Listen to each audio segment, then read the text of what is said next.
Hello and welcome to WION Live Broadcast from Washington, D.C. I'm Simon Marks, and these are the top headlines of the hour.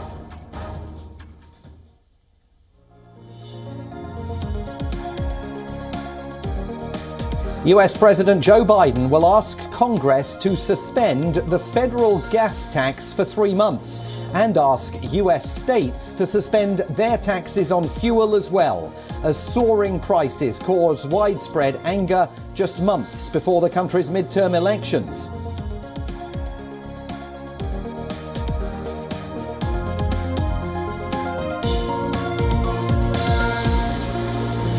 The mayor of Uvalde says the Texas school where 21 were killed in last month's mass shooting is to be demolished. The move comes as fury mounts over a botched police response that the state's top law enforcement officer described as an abject failure.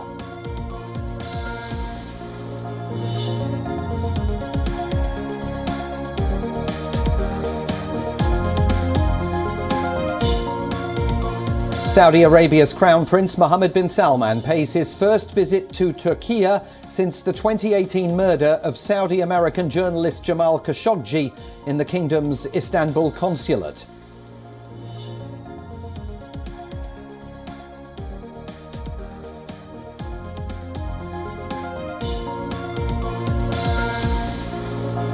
Israel moves closer to its fifth general election in less than 4 years after lawmakers give the initial nod to dissolve the country's parliament. A possible comeback by former Prime Minister Benjamin Netanyahu is already the talk of the town.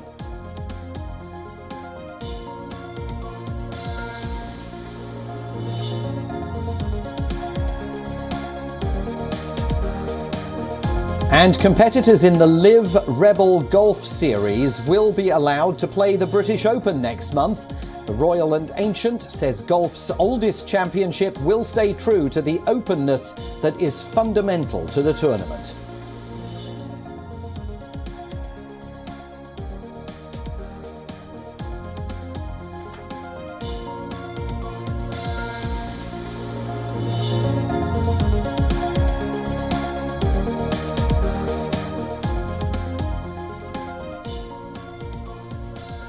We begin today with the latest on the breaking news from Afghanistan, that massive earthquake that has struck the southeastern part of the country. It registered a magnitude of 5.9. At least 1,000 people are known to have been killed and over 1,500 injured. The earthquake struck 44 kilometres from the city of Khost, near the country's border with Pakistan. Tremors were reportedly felt by about 120 million people across Pakistan, Afghanistan and India.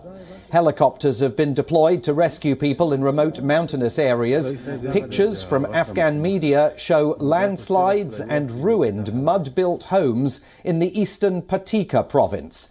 Afghanistan, of course, is no stranger to earthquakes. It's located in one of the world's most active tectonic regions. This disaster comes as the country grapples with a severe economic crisis following the Taliban takeover last year and the withdrawal of US-led forces after 2 decades of war. The Taliban have been cut off from receiving much international assistance because of sanctions. Neighbouring country India has offered condolences to the victims' families, while the Pope has offered his prayers.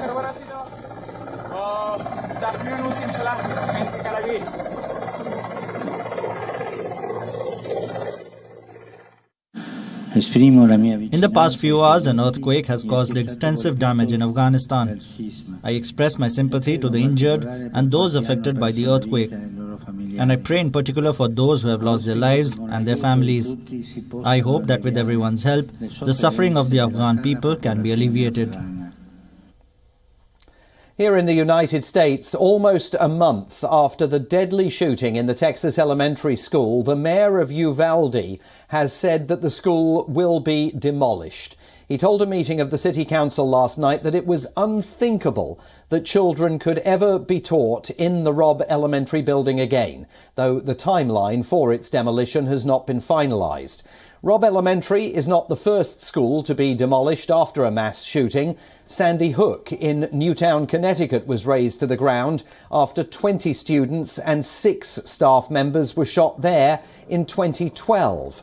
The announcement comes amid growing public fury over the botched police response to the Uvalde attack. On Tuesday, new horrific details emerged over the May 24th mass shooting that left 19 children and 2 teachers dead. The director of the Texas Department of Public Safety, essentially the top cop in the Lone Star State, called the law enforcement response an abject failure. And he again pointed the finger of blame at the head of the Uvalde School District's police force, who was in command at the scene. There's compelling evidence that the law enforcement response to the attack at Robb Elementary was an abject failure and antithetical to everything we've learned over the last 2 decades since the Columbine massacre. 3 minutes after the subject entered the West Building, there was a sufficient number of armed officers wearing body armor to isolate, distract, and neutralize the subject. The only thing stopping a hallway of dedicated officers from entering room 111 and 112 was the on-scene commander, who decided to place the lives of officers before the lives of children. The officers had weapons, the children had none. The officers had body armor, the children had none. The officers had training, the subject had none. 1 hour, 14 minutes, and 8 seconds. That's how long the children waited and the teachers waited in rooms 111 to be rescued. And while they waited, the on-scene commander waited for a radio and rifles. Then he waited for shields. Then he waited for SWAT. Lastly, he waited for a key that was never needed. The post-Columbine doctrine is clear and compelling and unambiguous. Stop the killing, stop the dying. You can't do the former unless you can't do the latter unless you do the former. The delay in the police response is the focus now of numerous investigations at a federal and state level. Many parents and relatives of the victims have expressed deep anger over the revelations regarding the police handling of the mass shooting. The state is likely to face claims for millions of dollars in damages by the bereaved. For more, we are joined by WION's US correspondent Susan Tehrani, who is with us today from New York. Susan, that testimony by Steve McCraw of the Texas Department of Public Safety yesterday was almost impossible to hear. It must have been absolutely grueling for the families of the victims, especially to learn that the rescue efforts were delayed by a search for a key to a classroom that investigators believe now was not even locked.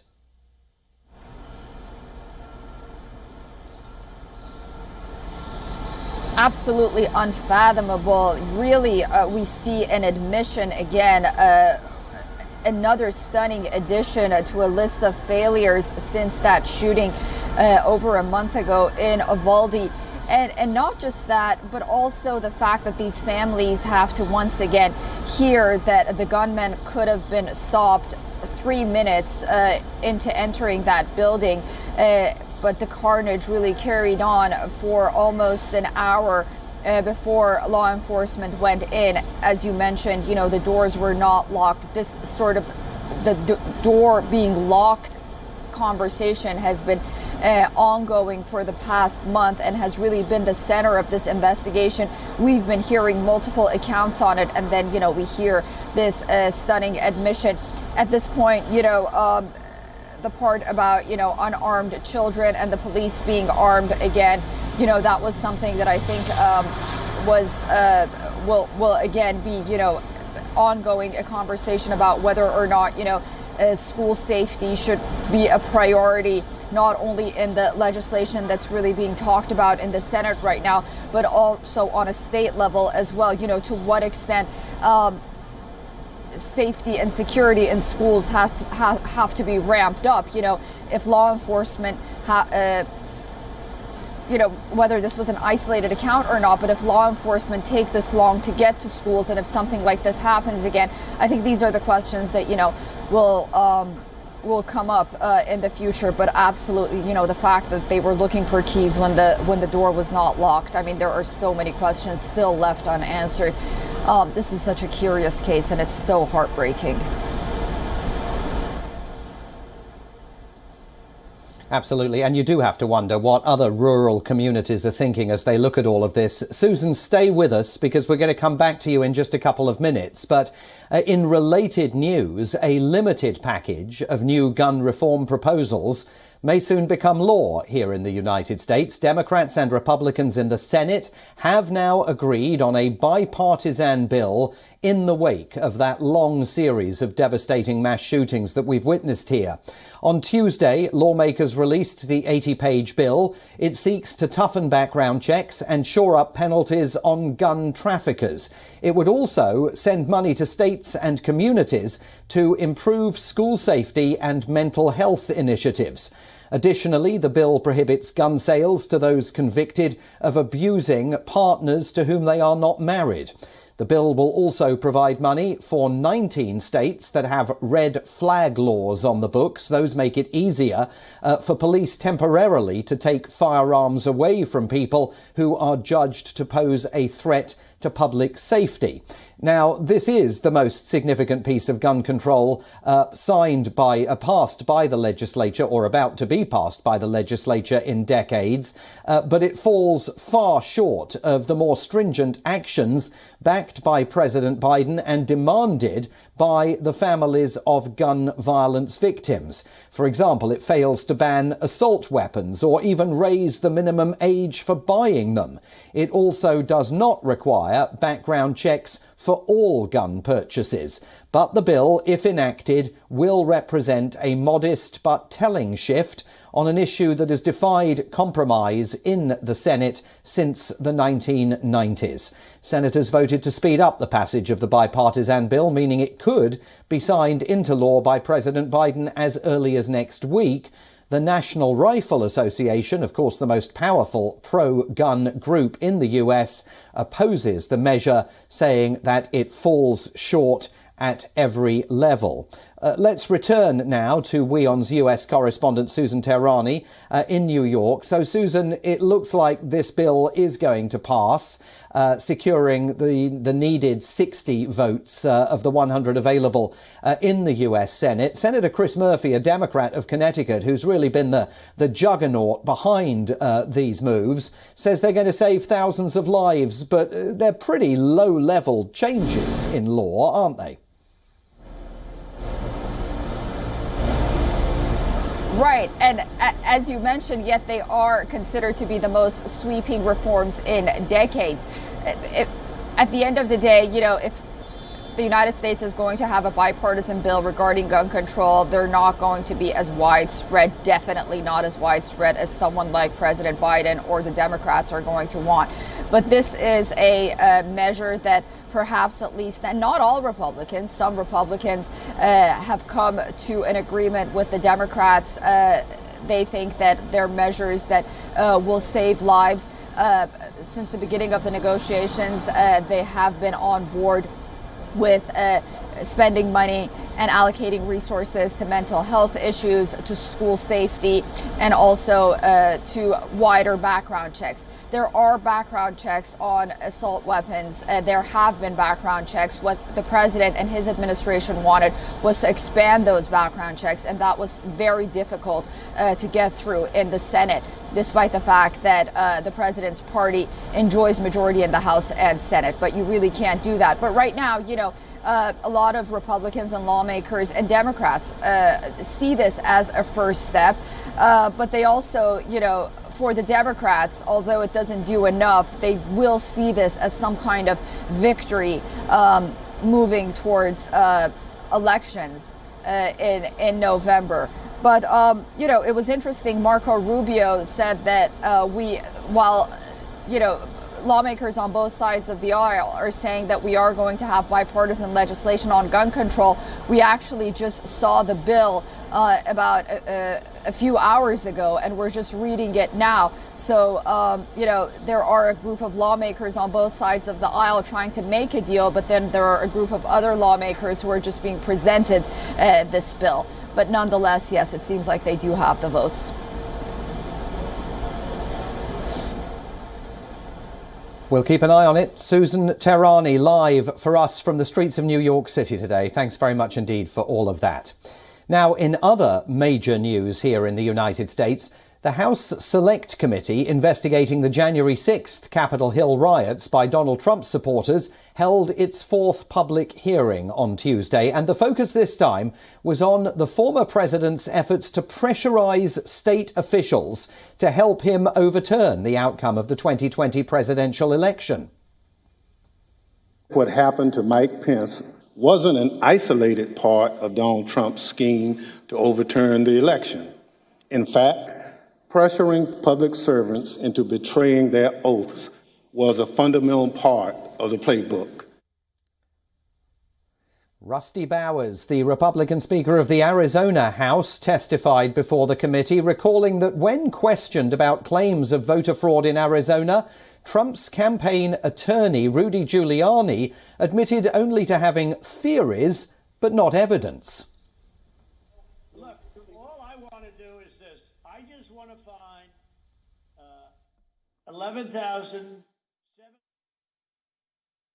votes, which is one more than we have. Giuliani was claiming in the call that there were hundreds of thousands of undocumented people and thousands of dead people who had purportedly voted in the election? Yes. And you asked him for evidence of that? I did. And did you ever receive from him that evidence either during the call, after the call, or to this day? Never. My recollection, he said, we've got lots of theories, we just don't have the evidence. And I don't know if that was a gaffe or maybe he didn't think through what he said. Also testifying, Brad Raffensperger, Georgia's Secretary of State, in an infamous phone call made public just before the Capitol Hill riots. Trump asked Raffensperger to find him another 12,000 votes to overturn Biden's victory in the state. Raffensperger refused and described on Tuesday how he was later attacked by Trump's supporters for being a traitor.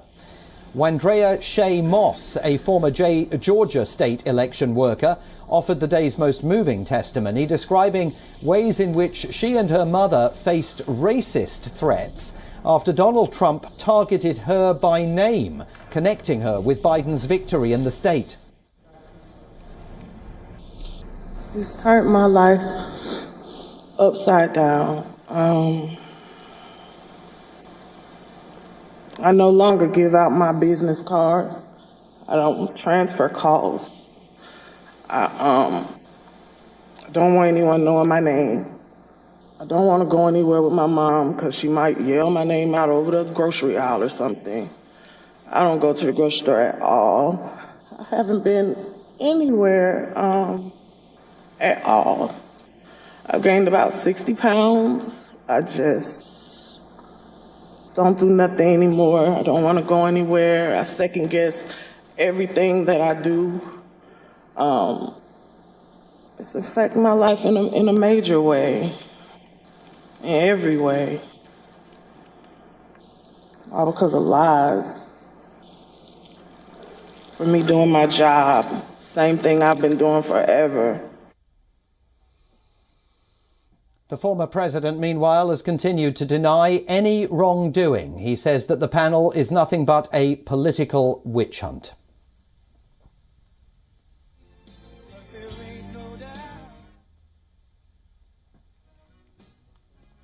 Inflation in the United States is rocking American consumers in ways not experienced for 4 decades. From the cost of renting homes to weekly grocery bills and, of course, the soaring price of petrol, inflation has hit spending here, with families across the country forced to make adjustments. WION's US correspondent Susan Tehrani, who is a busy woman today, has this report. Inflation is rocking American consumers at levels not experienced in more than 40 years, from the cost of renting homes, weekly groceries, and filling up the gas tank.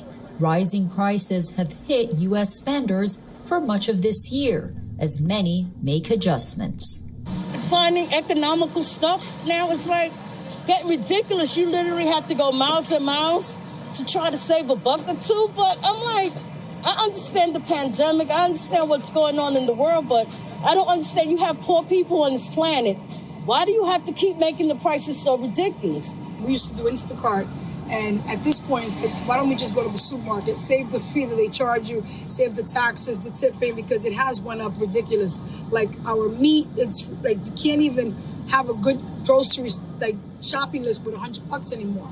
For this New Yorker, like many others, working remotely from home has been cost-effective these days. A lot of us are working from home, me included, so that saves you on commute, and it saves you on lunch, and I would normally go out every day to eat lunch and pay for the Metro card, so that, thankfully, is something that I'm saving. In April, food-at-home prices jumped 11%, the largest 12-month increase since November 1980, and small quality-of-life pleasures that were afforded before the pandemic have now fallen by the wayside for many. U.S. inflation is sitting roughly at around 8.6% with no sign of cooling down. Economists now predict that a recession is inevitable. However, President Biden and his team insist that's not the case, desperately trying to change the narrative ahead of crucial upcoming elections. And regarding sending financial aid to Ukraine, to who's to blame for the current state of the economy, opinions differ. Because what happens is because of the Putin, what's happening in Ukraine. I mean, because, that's no good. I understand the war in Ukraine, but you need to do something to help your people here first. You have people here that are literally struggling. They have their own war with being able to eat. Susan Tehrani reporting from New York for WION World is One. As the world continues to find ways to innovate with electric vehicles, the Swedish island of Gotland has come up with a first-of-its-kind smart road. The project is currently helping to power an airport shuttle bus, but it could soon be charging up to 2,000 kilometres of the country's busiest roadways. Take a look at the future. One of the busiest roads is buzzing with wireless electric energy around 200 kilometers south of Stockholm. And this airport bus is about to go on a journey, partially powered by the road it's driving on. It's invisible. So when you look at the road, you don't see anything. We have the management units under the ground. That's a big thing for maintenance and for safety. So I think that's one of the biggest benefits. And also that it doesn't need a high effect, because this is a friendlier version of charging your car while driving, and the batteries really like that. The smart road is a 1.6 kilometer long demo project on the outskirts of Visby, which is Gotland Island's biggest town. It functions using dynamic wireless power transfer technology. This technology allows electricity to wirelessly flow from 1.5 meter long copper coils built under the asphalt to 3 receivers installed underneath the bus. The electricity is transferred through induction. The road is believed to be the first of its kind with regard to charging larger trucks and buses. Kalenasen says that the technology is efficient and delivers energy only to the vehicles detected by its management system. We have receivers under the bus, and we have coils under the asphalt, and the road is identifying this bus, and as soon as we drive over the coils, the road starts to transfer energy through the air to the bus. This technology was developed by an Israeli company, Electrion. Kalenasen believes that the technology will eventually be used for personal vehicles like electric cars. Sweden's government has an ambitious goal of developing around 2,000 kilometers of electrified roads by 2030 as part of its plans to achieve net zero emission by 2045. 4 different firms are pitching their electric road technology to the Swedish government for this project. However, only Electrion's road uses wireless technology. The others use conductive technology which relies on direct contact, such as a pantograph, similar to those used on trams. A full-scale pilot is planned for next year, and around 20 kilometers of Swedish roads is expected to be electrified. However, there are fears that these roads will be outdone by latest developments in technology. In April, a Mercedes concept vehicle drove over 1,000 kilometers on a single charge. So the endurance and longevity of these roads remains to be seen. Bureau Report. WION World is One.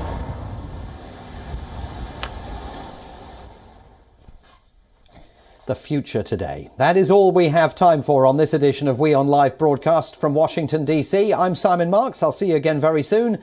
Stay with WION for all your news updates. World is One.